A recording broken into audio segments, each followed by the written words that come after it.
Sophia stares at her reflection, a familiar wave of dissatisfaction washing over her. She's just turned down a social invitation, telling herself she needs to work, to be more productive, but deep down, she knows it's more than that. The thought of putting herself out there, of being seen, of potentially not measuring up, it's exhausting. I should focus on myself, she often mutters, a mantra she believes signifies strength, independence. But does it? This focus on herself often feels less like nurturing and more like an isolating fortress. She gives so much at work, to her family.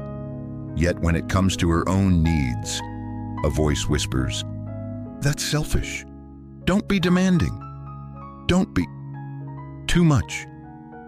Have you ever felt that this confusing tightrope walk between what you think is self-care and what you fear is outright selfishness?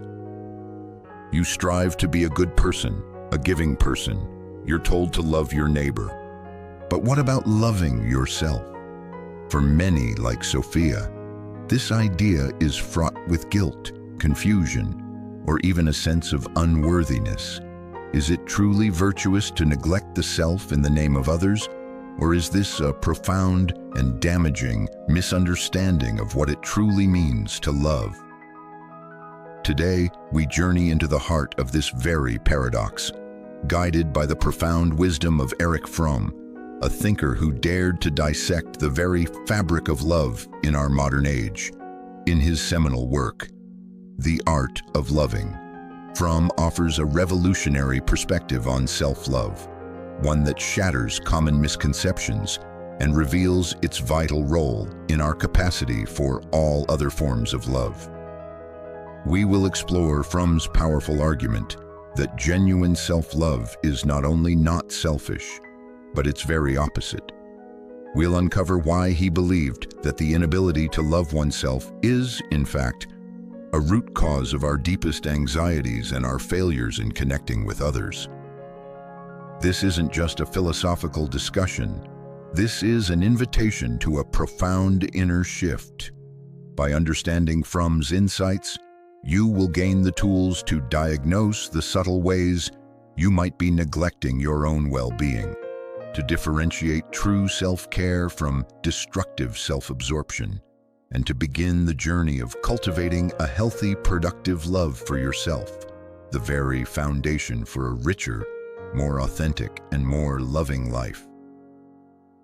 If you're ready to stop just understanding these deep truths about love and self, and start applying them to transform your inner world, to truly begin the art of loving yourself and others more fully, make sure you subscribe to MindMirror. Let's walk this path of self-discovery, of unlearning and relearning, together. Your journey to more meaningful connections starts from within. Remember Sophia, who believes focusing on herself means forgoing connection and often mistakes self-denial for virtue. Her confusion is incredibly common. Many of us have been taught, directly or indirectly, that to love oneself is to be selfish, narcissistic, or inconsiderate of others. Don't be so self-centered, we're told. Think of others first. These sound like noble sentiments, don't they? But have you ever stopped to question if this constant outward focus, this fear of being selfish, is actually making you a more loving or a more depleted individual? Erich Fromm, in The Art of Loving, delivers a powerful counterargument. He states unequivocally that selfishness and self-love, far from being identical, are actually opposites. This is a profound thinking tool that can reframe your entire understanding. Let's break this down. The selfish person, Fromm explains, is interested only in themselves, wants everything for themselves, feels no pleasure in giving, but only in taking. The world outside is merely a means to their own gratification. They lack interest in the needs of others and respect for their dignity. Think of Marcus, who, at every dinner party, can only talk about his latest business success, his new car, his opinions. He rarely asks questions. And when others speak, he seems to be merely waiting for his turn to jump back in. Is Marcus someone who truly loves himself? Fromm argues, no, the selfish person, like Marcus, does not love himself too much, but too little. In fact, he hates himself. This lack of fondness and care for his true self, which is an expression of his lack of productiveness, leaves him empty and frustrated. He is, Fromm continues, necessarily unhappy and anxiously concerned to snatch from life the satisfactions which he blocks himself from attaining. His apparent over-concern for himself is merely an unsuccessful attempt to cover up and compensate for his failure to care for his real self. Freud, Fromm notes, saw the selfish person as narcissistic, as having withdrawn love from others and turned it inward. Fromm agrees they are incapable of loving others, but adds a crucial point: they are not capable of loving themselves either. Fromm uses the example of an over-solicitous mother. She consciously believes she is particularly fond of her child, but actually has a deeply repressed hostility towards the object of her concern. She is over-concerned not because she loves the child too much, but because she has to compensate for her lack of capacity to love him at all. This, Fromm argues, is the same mechanism at play in the selfish individual. So, how does this unmasking of selfishness help you? It invites you to look deeper. When you find yourself hesitating to care for your own needs, fearing you'll be selfish, ask yourself, is this genuine consideration for others, or is it a subtle form of self-neglect rooted in a lack of true self-love? Are your acts of selflessness sometimes a way to avoid confronting your own emptiness, your own lack of inner productiveness? Fromm's insight isn't an excuse for egomania. It's a call for genuine self-awareness. Gentle prompt for self-reflection. The next time you feel that tug of war between your needs and the fear of being selfish, pause.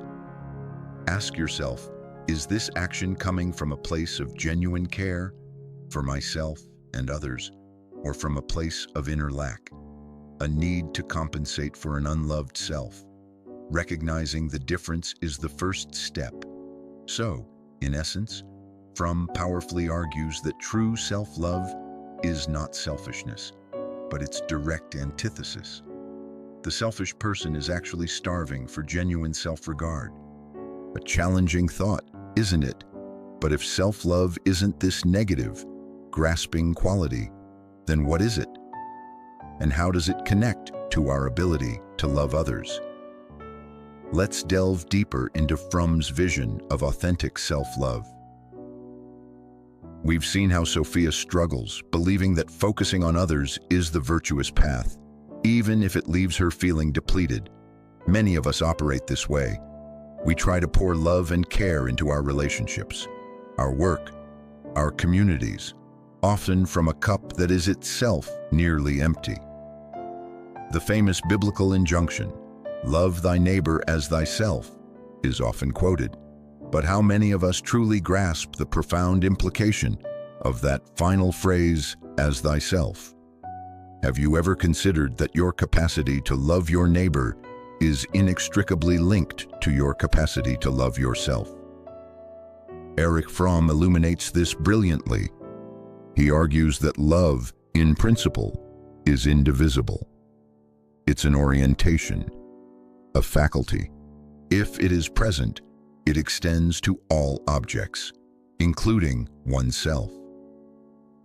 If an individual is able to love productively, Fromm writes, he loves himself too. If he can love only others, he cannot love at all.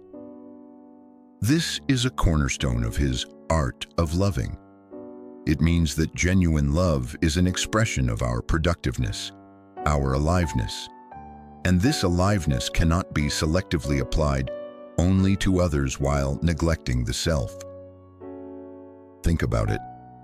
If Marcus, our selfish example from before, truly lacks the capacity to care for, respect, understand, and take responsibility for his own inner life and growth, how can he genuinely extend these qualities to another person? His interactions will always be tainted by his own unmet needs, his own inner emptiness. Fromm builds on a long tradition of thought, referencing mystics like Meister Eckhart, who understood this profound unity. The idea is that our attitudes toward others and toward ourselves are, as Fromm puts it, basically conjunctive, not contradictory. To love another person productively, for Fromm, means to actively strive for their growth and happiness.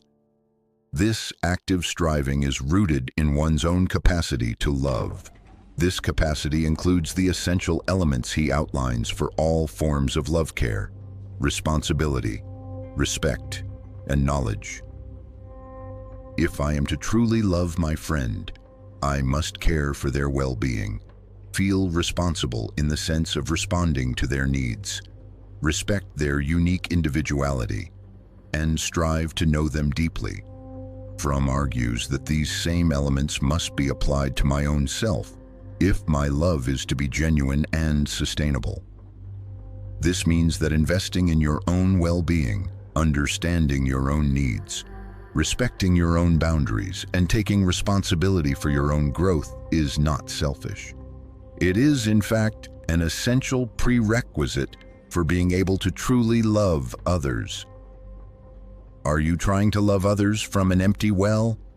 Are you neglecting your own garden while expecting to offer abundant fruit to those around you? Fromm's wisdom urges a reevaluation. Gentle prompt for self-reflection. Think about one of Fromm's elements of love, say, care. How do you show care to a loved one now? Turn that inward. What is one small act of genuine care you can extend to yourself today? Not as an indulgence, but as an affirmation of your own value. So, Fromm's powerful message here is that authentic self-love is the very soil from which our capacity to love others grows.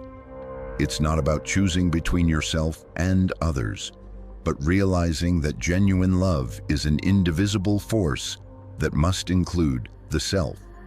This naturally leads to the question, if self-love is so crucial, what does it actually look and feel like in practice? And what are the essential ingredients Fromm identifies? Let's return to Sophia. She's beginning to question her old patterns of self-neglect.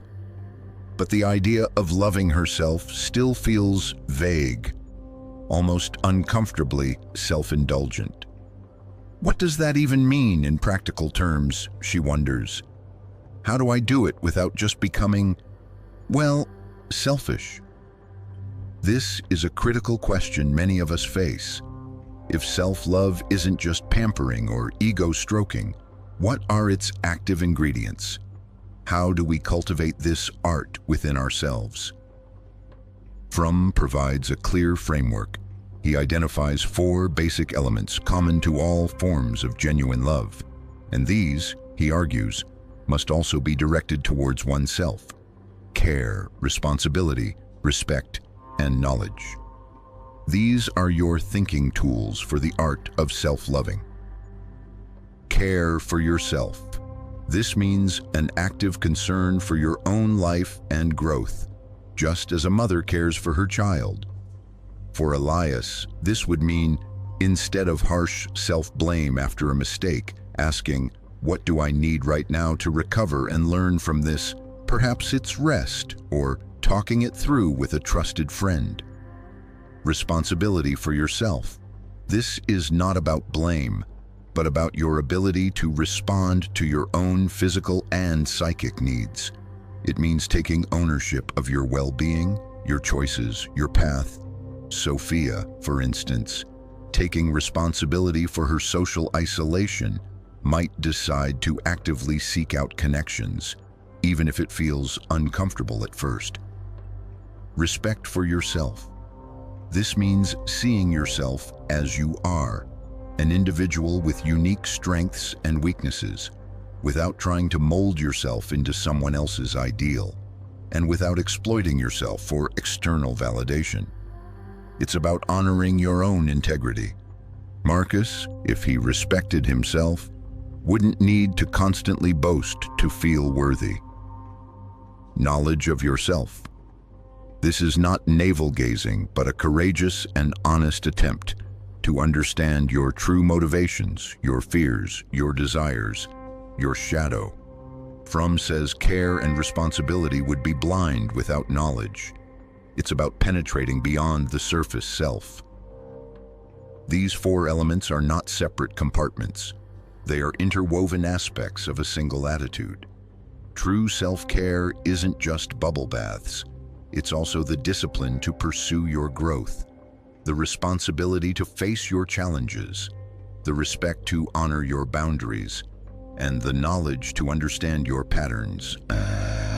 When Fromm speaks of productive orientation, it's this capacity to use one's powers actively, to realize one's potential. This is the bedrock of self-love. A person who is not productively engaged with their own life, who is passive or merely receptive, will struggle to truly love themselves because they are not fully being themselves. Self-knowledge here is crucial. It means overcoming our narcissistic distortions, our tendency to see ourselves and the world only as they relate to our desires and fears. It requires objectivity, the humility to see ourselves as we are, not as we wish we were or fear we might be. How can you begin to practice these 4 elements in your relationship with yourself? It starts with small, consistent acts. Instead of berating yourself for a mistake like Elias, can you offer yourself care and understanding instead of passively waiting for life to happen to you? Can you take responsibility for one small step towards a goal that matters to you, like Sophia? Can you respect your own need for rest, even when the world screams for more productivity? Can you commit to knowing yourself a little better each day, perhaps by journaling, by noticing your emotional triggers without judgment, by seeking honest feedback? Gentle prompt for self-reflection. Choose one of Fromm's 4 elements this week: care, responsibility, respect, or knowledge. Identify one small, concrete way you can actively practice it in relation to yourself. For example, if you choose respect, you might practice saying no to a commitment that would overextend you, thereby respecting your own limits. So, we see that for Fromm, loving oneself is an active, disciplined art, built upon the pillars of care, responsibility, respect, and knowledge. It's a far cry from a passive feeling or a selfish indulgence. It is the foundation of our capacity to be truly productive and loving in the world. But even with this understanding, why does it remain so difficult in our modern society? Fromm has some stark answers. Even if Sophia, Marcus, and Elias intellectually grasp Fromm's ideas, they, like many of us, still find themselves struggling. Why, in a world that talks so much about self-care and well-being, does genuine, productive self-love, and indeed all forms of deep love, feel so rare, so difficult to achieve and sustain? Are you constantly bombarded with messages about how to be happier, more successful, more lovable, yet find yourself feeling more disconnected than ever? Fromm argues that the very structure of our contemporary Western society often acts as a powerful impediment to the art of loving. Fromm's thinking tool here is his incisive critique of capitalistic society and its impact on human character. He argues that in a market-oriented culture, individuals themselves become commodities. Our value is often judged not by our intrinsic worth, but by our success on the personality market. Automatons cannot love, Fromm states starkly. They can exchange their personality packages and hope for a fair bargain. In such a system, genuine connection is replaced by a well-oiled relationship between two persons who remain strangers all their lives. Love becomes an egotisme à deux, an alliance of two against a hostile world, rather than a true union. Think about the pressure to present a perfect, marketable self on social media, or the way modern dating can sometimes feel like shopping for the best available object. This, Fromm would argue, is a symptom of a society that devalues authentic connection in favor of exchange value and superficial appearances. This societal pressure towards alienation and conformity makes the practice of any art, including the art of loving and self-loving, exceedingly difficult. Fromm highlights the erosion of discipline, concentration, and patience in modern life. We are conditioned for quick results, for constant stimulation, for multitasking. We seek relaxation in passive consumption, rather than in active, concentrated engagement with ourselves or with an art. How can we cultivate the deep focus needed for self-knowledge, or the patience required for a loving relationship to unfold in such a culture? Furthermore, Fromm points to the disintegration of love, manifesting in various forms of pseudo-love, idolatrous love projecting all one's powers onto the loved one, sentimental love experienced only in fantasy or vicariously, and love based on projective mechanisms avoiding one's own problems by focusing on the partner's flaws. These are all attempts to fill the existential vacuum without the genuine effort and productiveness that true love demands. Recognizing these societal pressures is not about succumbing to cynicism. It's about empowering yourself with awareness. If you understand the currents you're swimming against, you can make more conscious choices about how to navigate them. Are there ways your pursuit of success or busyness might be subtly undermining your capacity for genuine self-love and connection? Are you sometimes mistaking a personality package for a real relationship or a fleeting infatuation for the deep art of loving? Gentle prompt for self-reflection. Identify one aspect of modern life that you feel particularly erodes your ability to practice discipline, concentration, or patience, e.g., constant social media scrolling, the pressure to always be on. What one small intentional act could you take this week to reclaim a little more space for focused, productive self-engagement or genuine connection, free from these pressures? So, Fromm presents a stark diagnosis. Our modern, market-oriented society often creates significant obstacles to the true practice of love, including self-love, by fostering alienation and devaluing the very qualities needed to cultivate it. This understanding is not meant to dishearten, but to equip.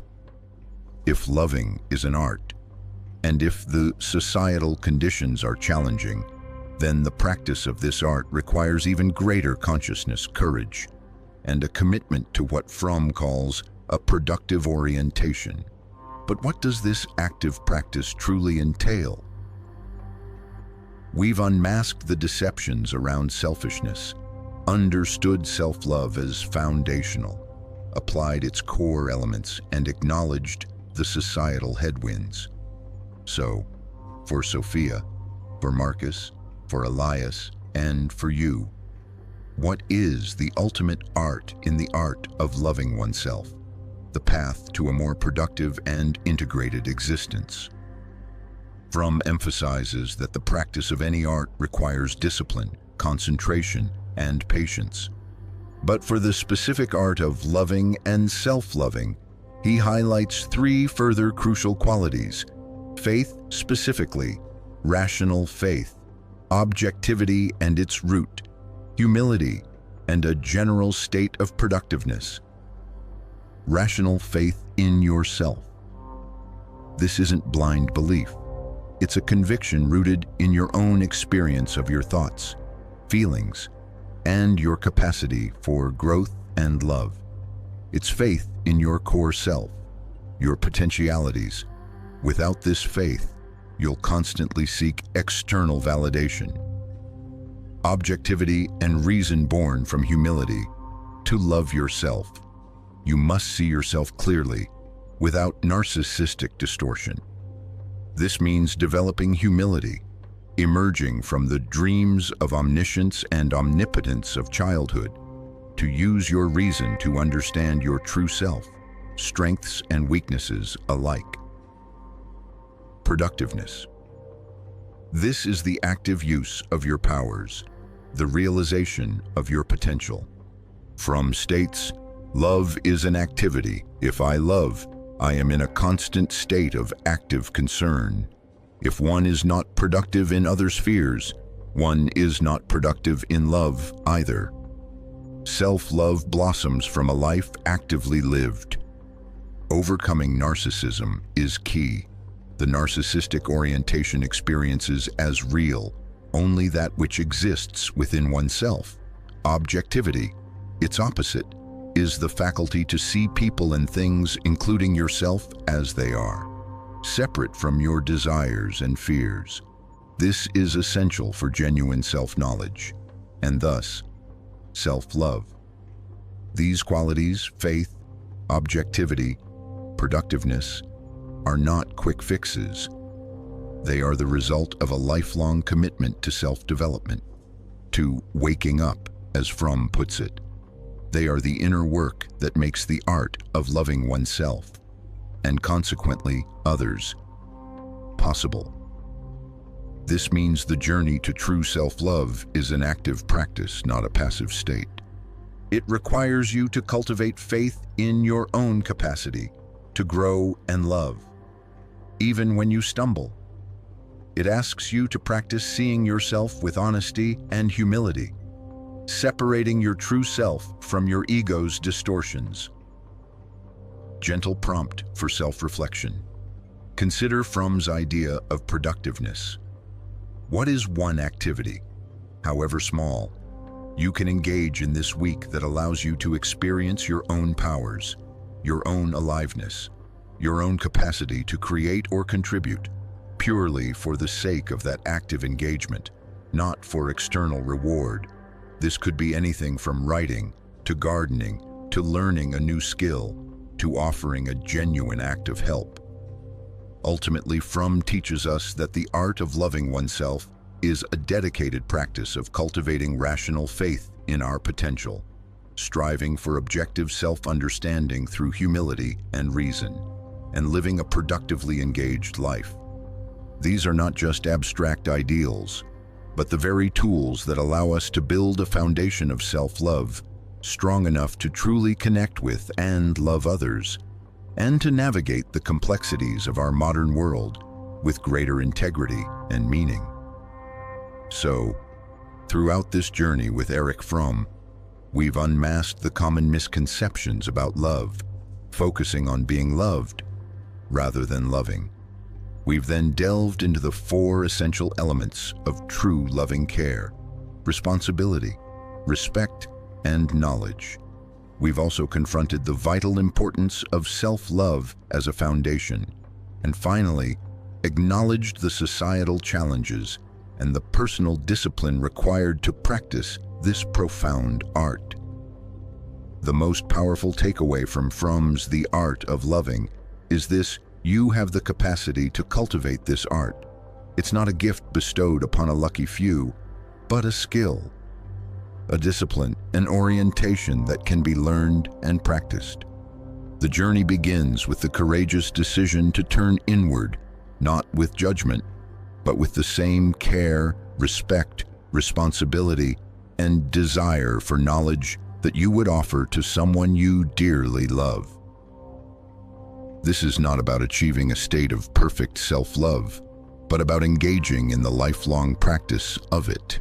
And in that practice, you will not only transform your relationship with yourself, but you will unlock a far deeper, more authentic capacity to connect with and love the world around you. Erich Fromm has given us a profound map for the art of loving. Which of his insights resonated most deeply with you? What is one misconception about self-love that this exploration has helped you to unmask in your own life? More importantly, what is one small, tangible step you can take this week to practice either care, responsibility, respect, or knowledge towards yourself, inspired by Fromm's wisdom? Share your commitments, your challenges, and your aha mom moments in the comments below. This journey of self-love is one we all share. If these ideas have sparked a desire for deeper self-understanding and more authentic connections, ensure you are subscribed to MindMirror. Let's continue to explore the art of living and loving together. Your masterpiece of self awaits. The ideas explored in this video are for philosophical and psychological exploration and are not intended as professional advice. Viewers are encouraged to engage in their own critical thinking and further research, and to consult with qualified professionals for personal concerns.